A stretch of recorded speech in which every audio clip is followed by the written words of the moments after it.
Saya tidak meninggikan suara pada malam itu. Saya tidak membantah. Saya tidak bergerak pun. Saya memerhatikan anak perempuan saya yang berusia 6 tahun mengecil di kerusinya, sementara kakak saya ketawa melihat alat di telinganya. Dan ayah saya menepisnya sebagai gurauan. Garpu berdenting. Senyuman kekal. Saya diam. Suami saya tidak. Dia berdiri, berjalan ke pintu, dan membukanya tanpa sepatah kata pun, hanya sempadan. Apa yang mereka tidak tahu ialah ini. Menjelang keesokan paginya, kesunyian itu akan mengubah segalanya. Sebelum saya memberitahu Anda betapa seperti ketukan, komen dari mana Anda mendengar dan kongsikan jika Anda pernah melindungi anak Anda daripada keluarga. Nama saya Lily. Saya berusia lewat 30-an, seorang ibu, seorang istri, dan seseorang yang keluarga saya tidak pernah tahu bagaimana untuk meletakkannya. Saya sentiasa seorang yang pendiam, seorang yang boleh dipercayai, orang yang datang awal, pulang lewat, dan tidak meminta banyak balasan.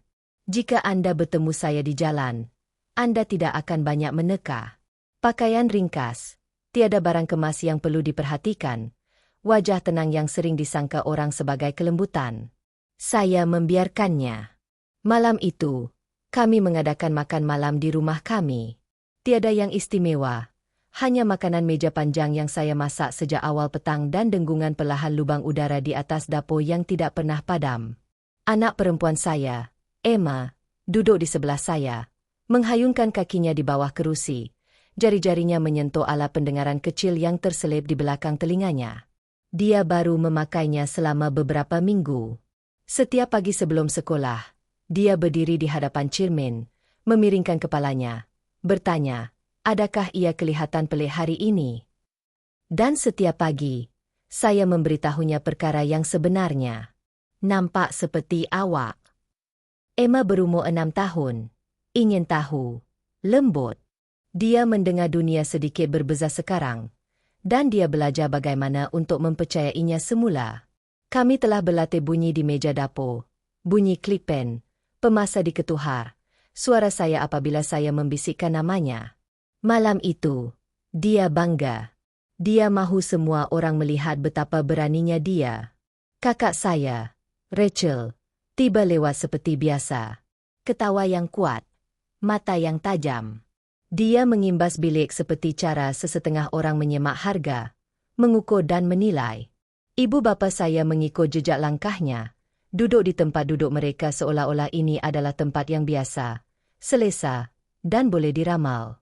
Abang saya hampir tidak mengangkat muka dari telefonnya. Pada mulanya, perbualan itu tetap selamat.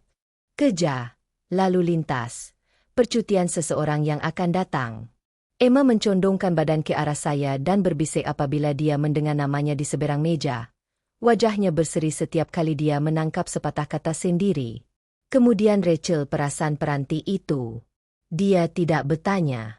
Dia tidak merendahkan suaranya. Dia menunjuk, memiringkan kepalanya, dan tersenyum dengan cara yang sentiasa membuatkan perut saya tegang. Meja menjadi senyap seketika. Bukan jenis yang kekok. Jenis yang menunggu. Saya menjawab sebelum orang lain dapat. Tenang. Teruko. Saya menjelaskan apa itu, mengapa Emma memerlukannya, sejauh mana prestasinya. Saya mengekalkan suara saya dengan tenang kerana saya percaya dengan bodohnya bahawa kejelasan sudah cukup. Senyuman ibu saya mengetat. Ayah saya bersandar di kerusinya. Emma berhenti menghayunkan kakinya. Saya merasakan sesuatu berubah di dalam bilik itu. Tidak kuat, tidak tiba-tiba, cuma perubahan halus, seperti tekanan udara menurun sebelum ribut yang belum dijangka akan datang. Namun, saya tetap duduk. Namun, saya cuba mengekalkan momen itu. Saya tidak sedar ketika itu bahawa ini adalah minit terakhir normal yang akan kami lalui. Rachel tidak ketawa serta-merta. Dia mencondongkan badan ke hadapan dahulu, mengecilkan mata seolah-olah dia cuba memahami teka-teki yang tidak dihormatinya. Jarinya melayang di udara, tidak begitu menghala, tetapi cukup dekat untuk membuat dada saya sesak. Jadi skim dia, katanya. Saya sangka ia sejenis gadget. Saya rasa bahu Emma menekan lengan saya. Badannya menjadi diam. Jenis diam yang tidak tenang. Hanya berhati-hati. Saya menjelaskan sekali lagi, lebih perlahan kali ini, apa yang dilakukan oleh peranti itu, bagaimana ia membantu Emma mendengar frekuensi tertentu, bagaimana ia bukan satu fasa atau sesuatu yang boleh kita atasi begitu sahaja. Saya memilih kata-kata saya seperti yang selalu saya lakukan di sekitar keluarga saya, memotong apa sahaja yang mungkin kedengaran emosional.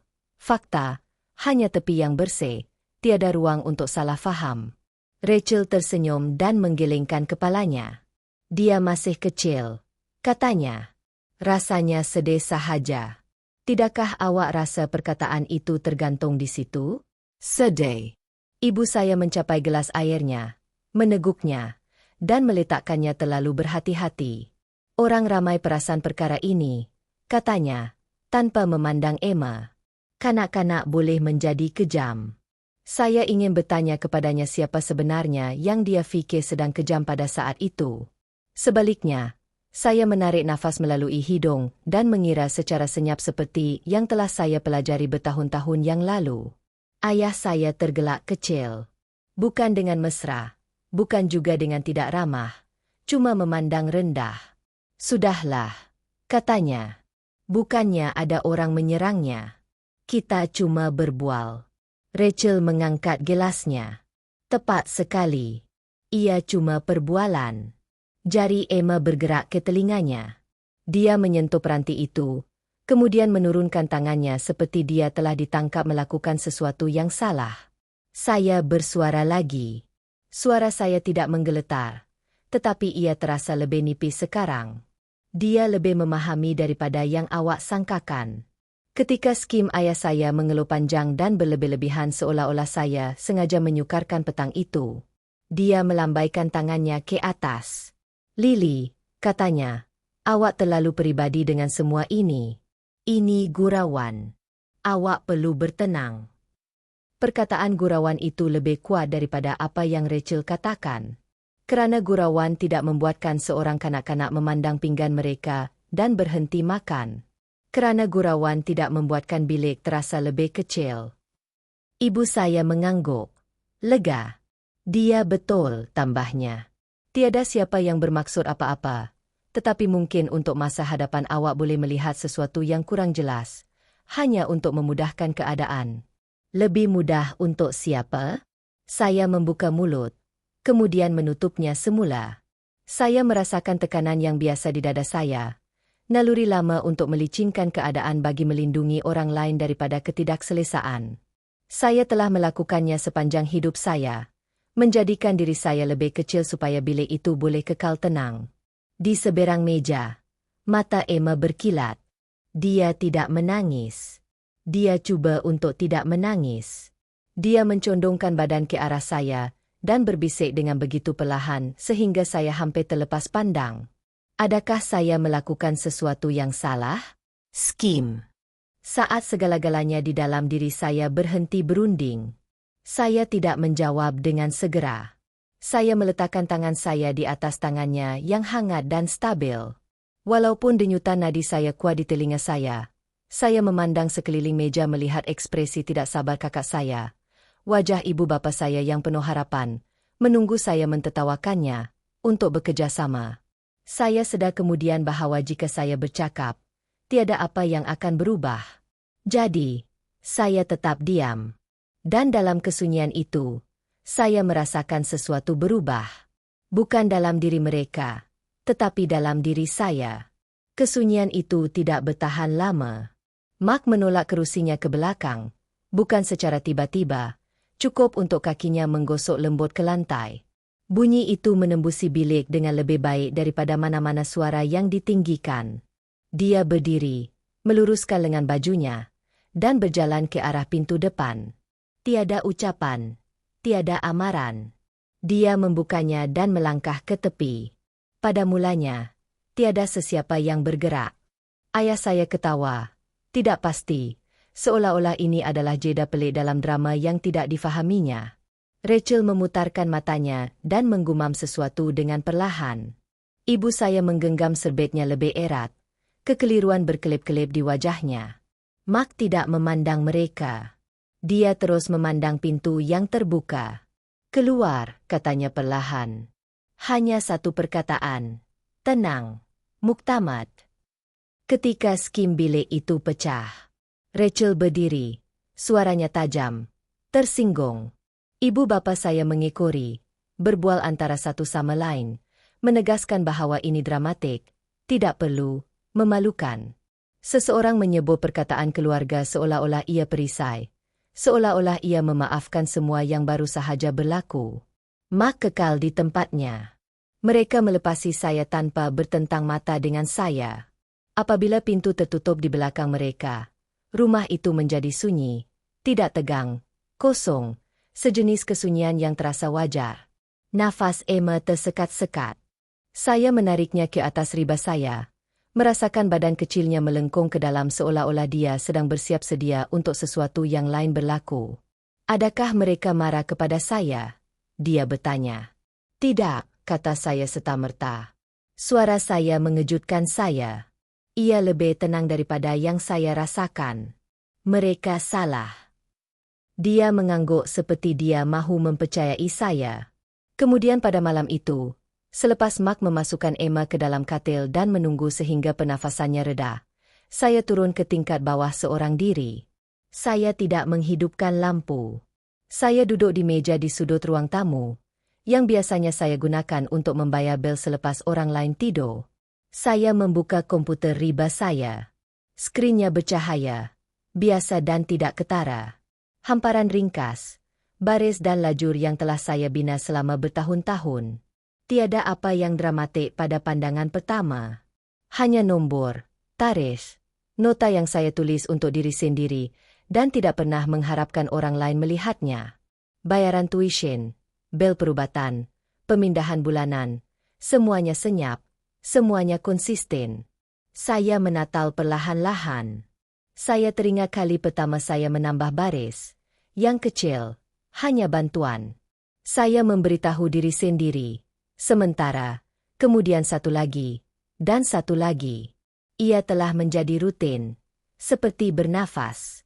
Sesuatu yang saya lakukan tanpa berfikir kerana saya boleh. Saya tidak memberitahu mereka. Bukan kerana saya bersembunyi. Kerana saya tidak mahu ia penting. Saya mengklik ke dalam portal ban saya.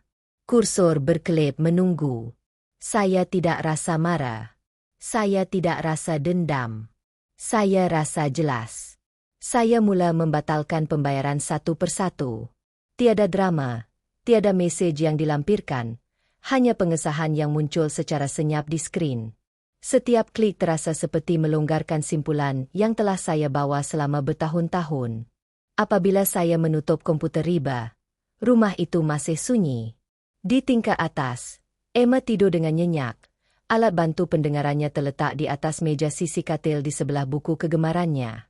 Menjelang pagi, kesunyian akan menjangkau jauh di luar tembok-tembok ini, dan mereka akhirnya akan menyedarinya.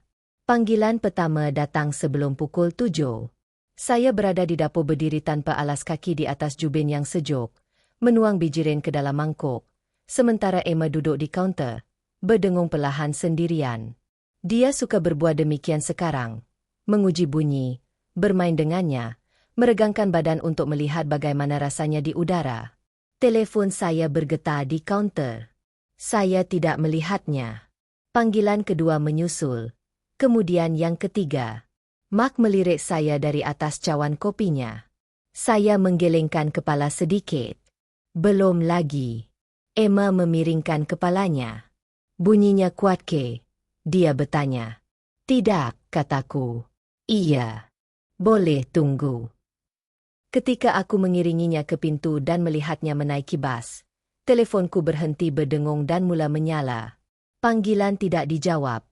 Mesej bertinde-tinde. Jenis kecemasan yang hanya ada pada orang apabila sesuatu yang mereka harapkan tiba-tiba hilang. Aku memandu pulang perlahan-lahan. Apabila aku berjalan kembali ke rumah, kesunyian terasa berbeza daripada malam sebelumnya. Lebih berat, bertenaga, seperti udara sebelum ribut akhirnya meletus. Aku duduk di meja dan mengambil teleponku. Mesej pertama dari ibuku. Pasti ada kesilapan. Sekolah itu menghubungi. Mereka kata pembayaran tidak berjaya. Aku menaip balik dengan tenang. Tiada kesilapan. 3 titik muncul. Hilang. Muncul lagi. Kemudian Rachel menghubungi. Aku menjawab. Apa yang kau buat? Dia bertanya. Tiada sapaan. Tiada teragak-agak. Aku menghentikan pembayaran. Aku berkata, pembayaran apa? Suaranya goyah cukup untuk memberitahuku bahwa dia sudah tahu.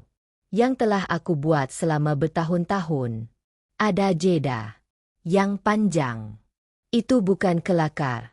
Lily, katanya. Sekolah kata kita berhutang banyak. Saya pasti begitu. Dia ketawa tajam. Awak tak boleh buat macam ni sahaja. Pendidikan Sophia dan Nathan bukan permainan. Saya bersandar di kerusi dan memandang tingkap. Jalan di luar sunyi. Biasa-biasa sahaja. Ia bukan permainan, kata saya. Ia satu tanggung jawab. Milik awak dan suami awak. Pernafasannya menjadi laju. Awak tak masuk akal. Jadi, saya berhenti melembatkannya. Bayaran tuition, yang meliputi kedua-dua anak awak, itu datang daripada saya. Senyap. Saya tetapkannya bertahun-tahun yang lalu. Saya sambung. Saya tak umumkannya. Saya tak letak nama saya pada apa-apa. Saya cuma pastikan bel-bel dibayar. Awak tak ada wang sebanyak itu, katanya akhirnya dengan yakin.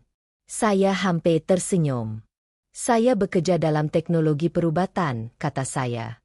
Itu sahaja yang awak perlu tahu. Tapi apa yang saya sebenarnya lakukan, ia dilakukan dengan baik. Suaranya perlahan. Seberapa baik? Cukup baik untuk membayar sekolah swasta. Nampaknya. Dia membisikkan nama saya seperti cuba memujuk dirinya sendiri. Ini gila. Malam tadi gurauan. Awak membesar-besarkan ini. Gurauan yang saya ulangi sehingga membuatkan anak perempuan saya menyentuh telinganya seperti sesuatu yang memalukan. Itu bukan maksud saya. Saya tidak tahu apa yang awak maksudkan. Saya kata saya tahu apa yang berlaku.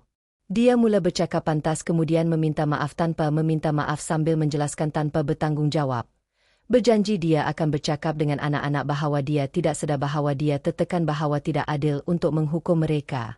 Saya tidak menghukum mereka. Saya kata saya akan berundur. Saya menamatkan panggilan. Ayah saya menelepon seterusnya. Dia tidak menjerit. Itu mengejutkan saya. Apa yang berlaku? Dia bertanya. Suaranya serak. Ibu awak marah. Kelab itu menelepon. Pejabat pengebilan di pejabat doktornya juga menelepon. Ya, kata saya. Saya membatalkan semuanya. Dia ketawa. Tidak percaya. Semuanya. Keahlian, bel perubatan tambahan, sokongan yang saya berikan kepada anak awak, semuanya. Suasana menjadi sunyi lama. Kenapa awak buat macam tu? Dia akhirnya bertanya. Atas sesuatu yang begitu kecil. Saya menutup mata. Kecil, kataku. Anak perempuan saya bertanya sama ada dia hancur. Dia menghembus nafas dengan kasar. Awak sedang beremosi.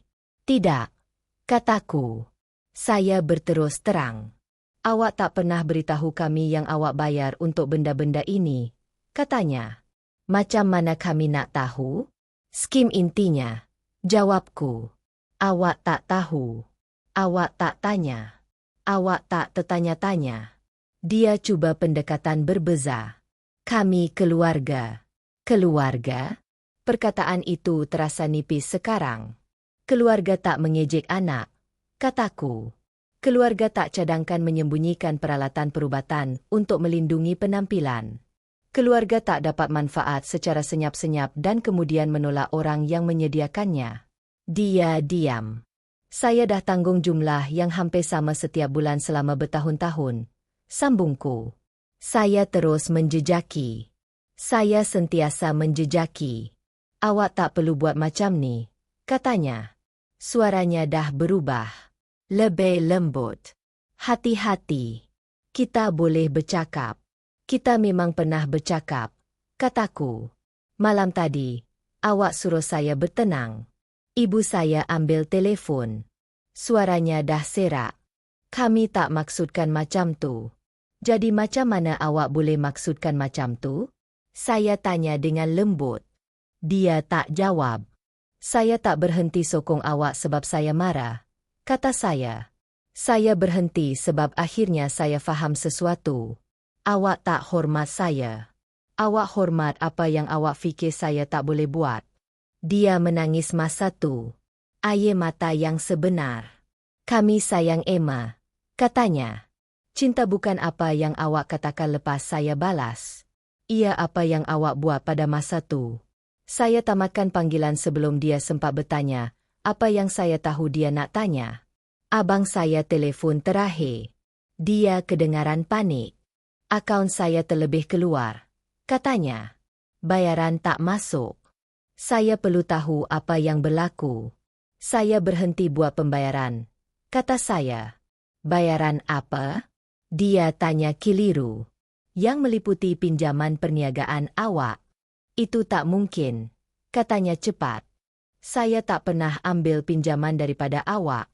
Awak ambil satu daripada bank, kata saya. Saya yang buat pembayaran. Suaranya perlahan menjadi berbisik. Berapa lama? Bertahun-tahun. Ya Tuhan. Dia mula menjelaskan dengan segera bagaimana dia fikir bank telah melaraskan sesuatu. Bagaimana dia menganggap semuanya baik-baik saja. Bagaimana dia tidak pernah mempersoalkannya. Saya kata awak tak perasan. Dia minta maaf berkali-kali. Berjanji untuk membetulkan keadaan. Berjanji untuk bercakap dengan Rachel. Kepada ibu bapa kita. Saya buat ini bukan untuk memberi awak pengajaran. Dan saya kata, saya buat ini sebab saya dah tak nak jadi halimunan. Apabila panggilan akhirnya berhenti, rumah itu sunyi semula, tetapi kali ini ia tidak kosong. Ia terasa seimbang. Petang itu, saya ambil Emma dari sekolah. Dia berlari ke arah saya, tersenyum, memberitahu saya tentang bunyi yang didengarnya semasa waktu membaca. Loceng yang tidak pernah dia perasan sebelum ini. Awak dengar semuanya sendiri ke? Saya tanya. Dia mengangguk dengan bangga. Saya dengar. Malam itu, saya baringkan. Saya tersenyum lembut. Awak tak perlu. Selepas dia tertidur, saya berdiri di ambang pintu untuk masa yang lama. Beberapa hari berikutnya adalah seperti yang Anda jangkakan. Akibat datang tanpa amaran, penyesuaian dibuat, kemarahan bertukar menjadi kenyataan. Tiada siapa yang meminta saya untuk mengembalikan pembayaran. Mereka akhirnya faham bahawa kesunyian yang mereka anggap remeh telah menahan segalanya. Dan setelah ia hilang, tidak ada berpura-pura sebaliknya. Kesannya tidak datang sekaligus. Ia tiba dalam kemas kini yang senyap, maklumat terpakai, dan perubahan yang tidak diumumkan oleh siapapun. Rachel mengeluarkan anak-anaknya dari sekolah swasta. Saya mendengarnya daripada ibu saya yang menyebutnya dengan teliti seolah-olah dia sedang menguji di mana asasnya masih kukuh.